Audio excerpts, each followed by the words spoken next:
This podcast series is supported by members at Patreon. If you want to support this podcast series, head to patreon.com/Cascadian Beer.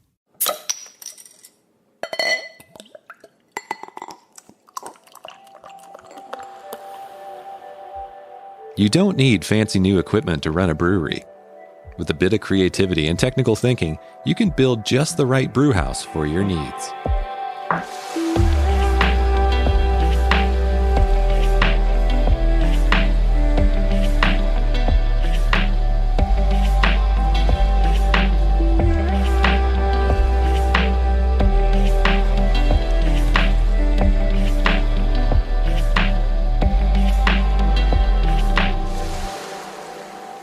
Welcome to the Cascadian Beer Podcast.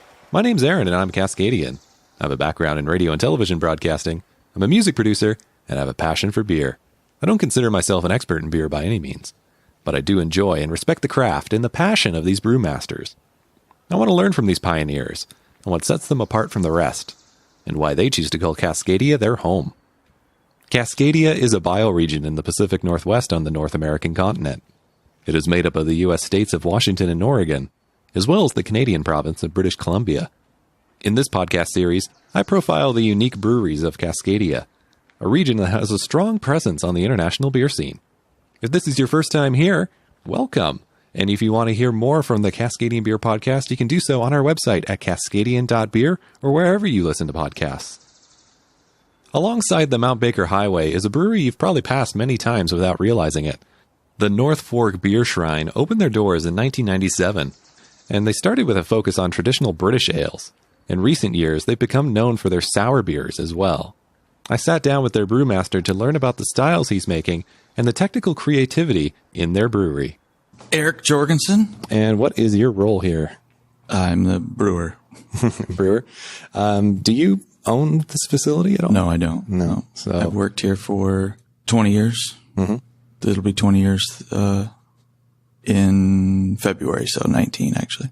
Right. What is the name of this beautiful spot out in the Mount Baker Highway? The North Fork Beer Shrine, Pizzeria, Brewery, Wedding Chapel. How did you guys start? I started right at the end of year one, at about 14 months in.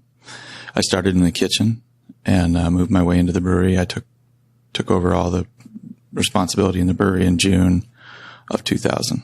Right.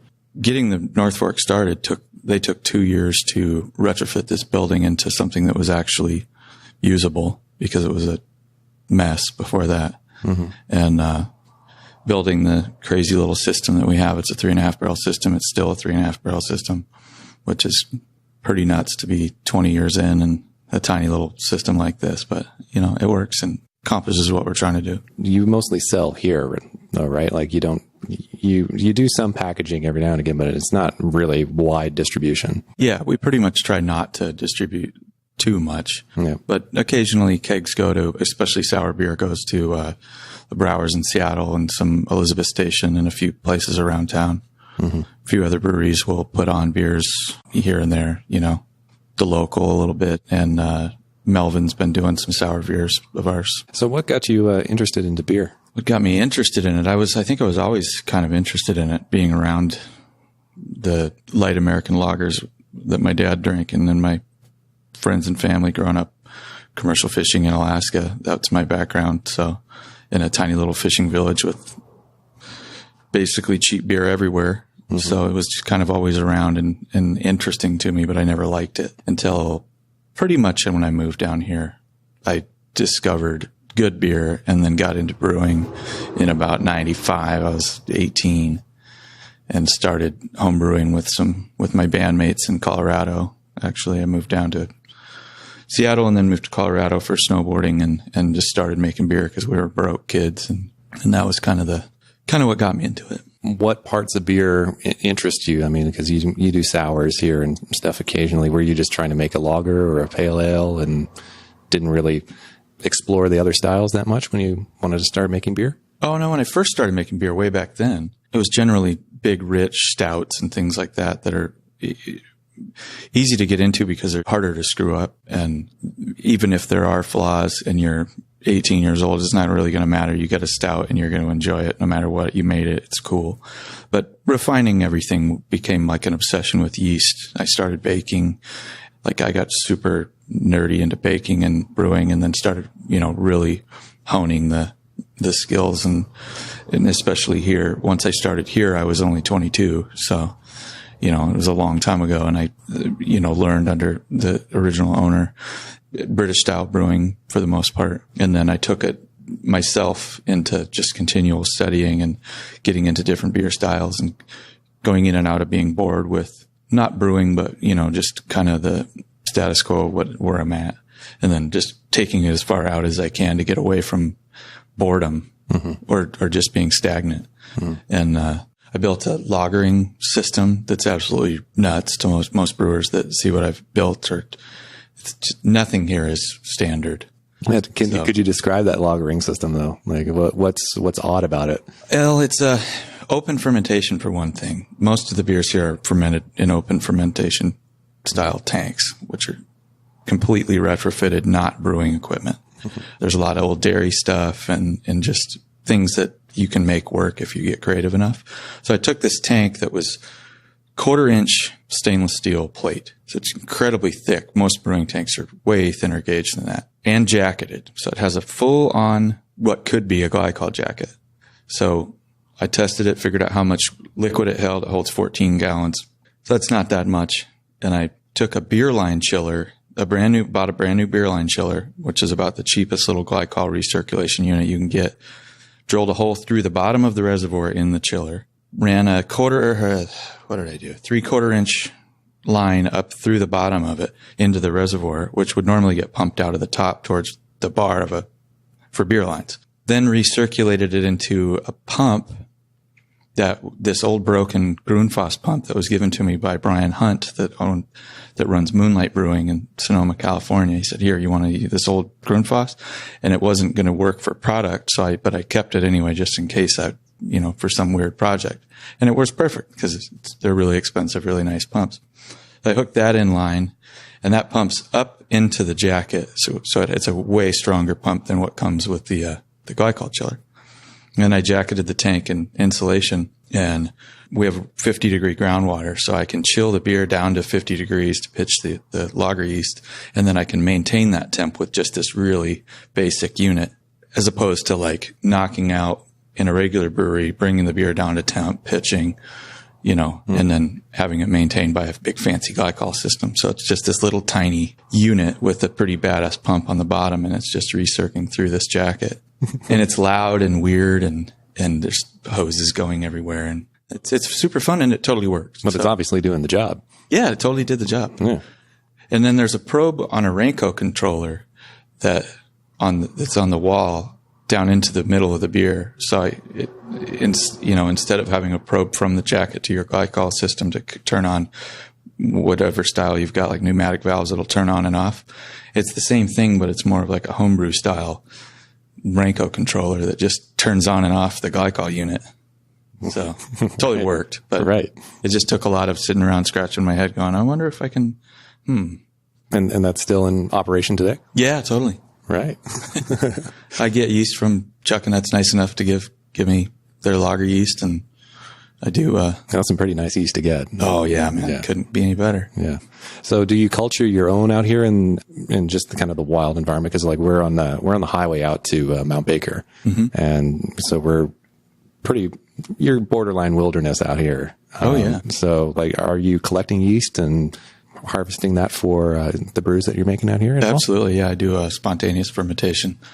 Probably about half the sour program is, with 13 barrels right now, and we kind of cycle in and out. We're getting new ones and getting rid of old ones or just building up. And, so of the 13 barrels, that's over 600 gallons, and I sell quite a lot of sour beer for a small little brewery like this. So about half of it is full spontaneous fermented. So I'm not like isolating the yeast, if that's what you mean, like in a lab style setting. Yeah. I'm actually doing like creating traditional like lambic style wort and running it into a makeshift cool ship that I made, which is actually an old Mountain Dew tank. And one of the funniest things in the brewery, it actually says it's probably when Mountain Dew first started, because it says it's just a stainless open tank, but it says Mountain Dew in one of those little stamped out things that you remember those? Oh yeah. That stamped, like you adjusted the letter. Like a rotary phone thing almost. Yeah, exactly. And it says Mountain Dew 250 gallons. It's in one of those stamped out things on the tank. And it's still there. I try not to disturb it. No, it's a great artifact. Yeah. Yeah, totally. And it had a big mixer in the bottom, looked like a boat propeller.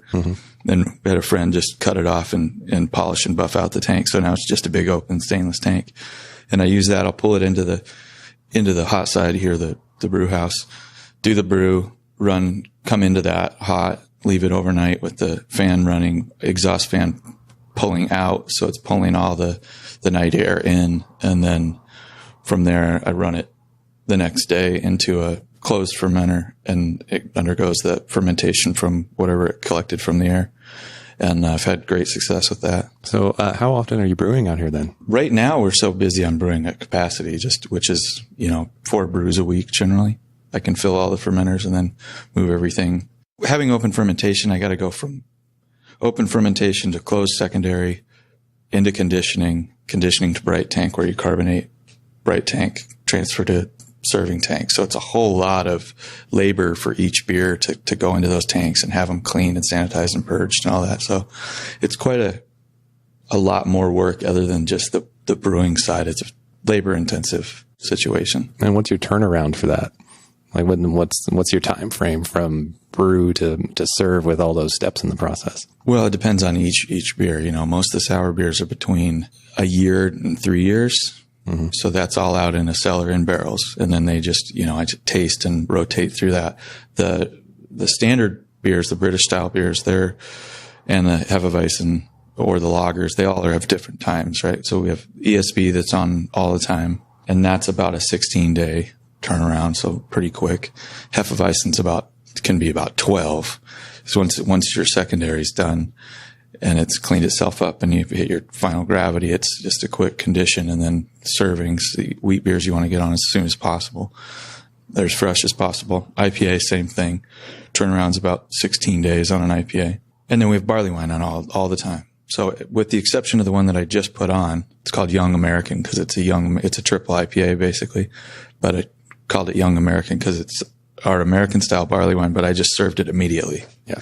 Right. So that's been kind of a new fun thing as far as just like kind of educating the customers because we have barley wine on all the time. So I have some really loyal barley wine people.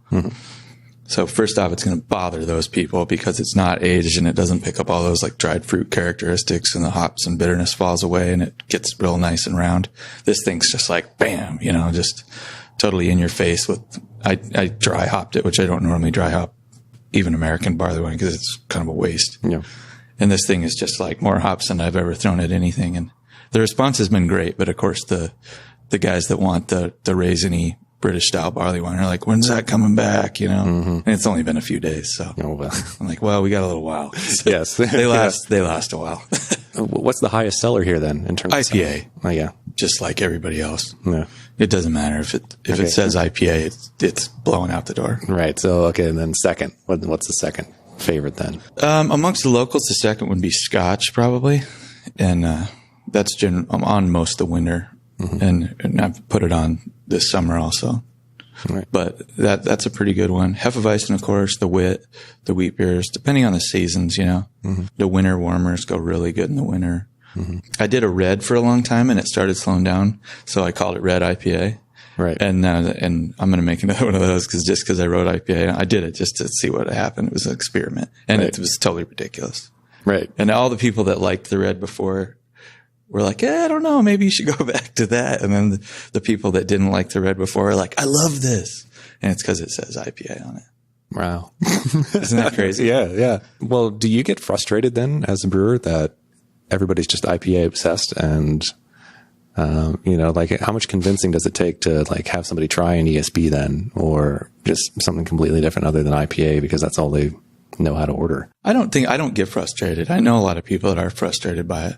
I get frustrated by people that complain like about, let's say, chucking it when they're like, yeah, but they're so known for these beers, but why don't they make more IPA or something? And it's like, do you have any idea how special the beers are that they do make. Yeah. They shouldn't even, I mean, they can do whatever they want. But No, I mean, that Kolsch is amazing. all their beers are amazing. Yeah. That frustrates me like crazy. And I just want to strangle people that when they say that. But as far as my situation here, it doesn't bother me. I mean, I get tired of brewing IPA all the time because it's just kind of tedious. I wish the system was bigger so I could just brew a bunch of IPA and then focus on what I want to focus on. But I don't think it bothers me. It makes it funner when people do discover other things and they're like, oh, I just drink IPA all the time.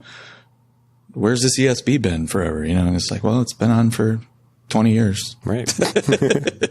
So, I mean, given the chance then, what do you like to brew? I like to brew weird, like things that I can hit the target of, like a pale ale that I envision and then it comes out the way that I want it. That's pretty much my favorite thing to drink is like dry beers, saisons, pale ales, dry stouts. I mean, all over the board. I just like beers that finish really low and that are nice down in that range. And, you know, everything's not jumping out and smashing any in the face. Right. So even with the sours, I'm having fun just putting so many kitchen sink ideas, but getting them all to round out to where you're not just smacked over the head with stuff. So somebody starting out in home brewing and they have an interest in getting down the route of sours, what would be some advice you could give somebody of just something to really look out for and pay attention to when you're trying to make a really nice sour beer at home? Oh man.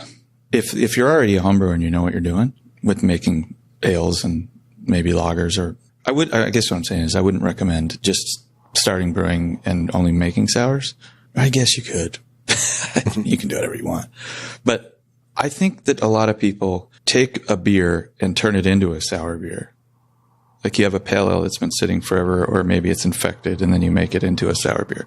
And I don't think that's anything anyone should learn. That's just like learning the wrong thing from the beginning. And then you got to go back and understand how to build the recipe from the ground up, right? So I think if you understand the process of making let's say a pale ale and getting it to where you want it and you hit what you were looking for in that beer, and then you're going to start understanding sour beer, because sour brewing is kind of like you're making way more complicated decisions as far as the mash is concerned and the grist that you're going to put together. And how it's all going to work downstream is so much different than just pitching yeast and oxygen and having the thing end up, bam, there's my beer in 12 days or 16 or whatever you're doing. You're going to look at where it's going to be in 3 weeks, where it's going to be in 2 months, what's going to happen to the protein, is there going to be any mouthfeel in 2 years, where you're going to pitch your different yeast strains. All that stuff is just way more complicated than normal brewing. So I would say nail your stout and your pale ale. And then if you're a beginner and you just really want to be a sour brewer, get that figured out, at least get some chops there, and then do a lot of research and learn how to design that. Get your grist to where it's going to have mouthfeel downstream and not just be like a watery thing with lactic acid in it and some off balance crazy mess. I don't know. That's a weird explanation, or answer. But I mean, yeah, you still need to learn the basics before you go up to advanced skill, right? So yeah, no, it makes complete sense. I would say research. I mean, you're so lucky nowadays because when I first started doing sour brewing, there wasn't hardly anything that you could read, and now you've got. And barely any breweries in the Pacific Northwest as well that were doing it, right? Yeah. I mean, it's a very new thing for, American brewing or, almost anywhere other than Europe to have these styles of beer. And they're so special and they deserve respect and they take some steps that you now have available to you to actually do the research and make it happen. Don't just make a beer and throw some lactic bacteria in it and hope that something's going to happen. Right. So if somebody was to venture out here, what would be something that you'd wish they'd walk away with as an experience of trying your beers for the first time? Oh, that's excellent. My favorite thing about this place is the experience that people have, not just the beer, but just the place is a special place, and just the design of it and the bartenders and the experience that you get here. That's what I hope people take away. People that love the North Fork. There's a reason it's not just the pizza. It's not just the beer. It's like the experience of hanging out here. So I think that's super important, and I really appreciate that, and like that's. I mean, I've been here for so long. Mm-hmm. I'm proud of that aspect of it. That it's a great place for people to meet people and or to bring their family, you know, and in that type of situation, I think is incredible to take away from here. Mm-hmm. To take away with the beer, I'm really proud of the diversity, and that I feel like, you know, I feel happy with where they're all at. I don't feel that some beers are falling short here or there, and then I try to keep your experience, if you like North Fork beer, or if you've never been here, to go away and say, wow, that, you know, I only have ESB when I go there, and I had a sour beer on spent plum skins, and I never thought I'd try that, and it was interesting, and I liked it. That's fun. I like the variety and the, you know, the ability that I have to do that, because it's such a small system. I can make out there stuff and put it out when I'm happy with it. Right. Who's inspiring you locally with the beers that they're creating to like help you like kind of like step up your game, or, you know, just create different ideas of beer that you're making out here? Well, I'm inspired by the whole scene. We're a really tight community. Everybody gets along. Everybody collaborates. Like we were mentioned Chuck and it earlier. I think we're so incredibly lucky to have a brewery that makes lagers that are that perfect and beautiful. Mm-hmm. So I'm always inspired by them. But really everybody locally is doing great stuff. There's nobody it's the game is so tough right now, because you have to make good beers or you're not going to make it. Everybody locally is doing awesome. Mm-hmm. I just love getting to work with every single brewery. I mean, I can't really name one of them. I just did a collaboration with Kolshin that was really fun. Mm-hmm. We made a 10% black sour in whiskey barrels, and they brought the barrels out, and we did the whole brew together. The whole crew came out. That was a blast. I can't wait to see how that turns out. And, you know, I've done collaborations with Ben and Menace and Aslan, and just, I'm inspired by the scene for sure. Mm-hmm. All right. Well, thank you so much for your time. Thank you. Just want to take another moment to thank Eric again for his time. Great beers out there when I was out there to visit, and no doubt there's still great beers out there today and in the future. So I'd say make a trip. It is worth the drive out there, especially in the summertime. You can go up to Mount Baker, you can do some hiking, or, you know, in the winter, go up skiing as well. And then on your way back, stop in for some pizza and some beer. Perfect combination. Thank you so much for listening to this podcast. This is the Cascadian Beer Podcast, and we are supported by our members on Patreon. This is an independently produced podcast series, and you can support it for as little as $1 an episode by going to patreon.com/Cascadian Beer. If you enjoyed this episode, please feel free to share it with a friend. You can leave us a review on Apple Podcasts or wherever you listen to podcasts. This is it, episode number 40. Thank you so much to those of you that have been here from the beginning. And if you're new, thanks for coming along. And if you want to catch up on previous episodes, you can by going to Cascadian.beer or wherever you listen to podcasts. If you want to follow us on social media, you can. We're at facebook.com/Cascadian Beer, on Twitter at Cascadian Beer, and on Instagram at Cascadian Beer Podcast. My name's Aaron. Thank you so much again for listening. And until next time, remember, support your local.